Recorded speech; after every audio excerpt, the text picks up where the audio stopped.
કરણ રાજા એવો હતો ખવારમાં દાડો ઉગે એટલે હોનાનું જ દાન કરતો, પણ જે દાડે દેહ પડી ગયો ને એ દાડો ઉપર જાય એટલે બધા રાજાનો બત્રી ભાતનો ભોજન પીરસ્યો તો કરણ રાજાને હોનાની થાળી ભરીને ભગવાને આલી હતી.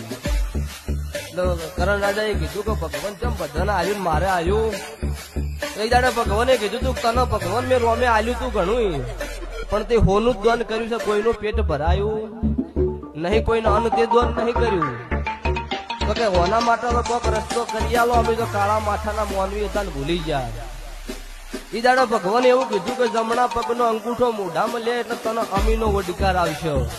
હા, તે અમીનો વડકાર આવ્યો એટલે એને કીધું કે ચમ બાપા આવું શું કારણ?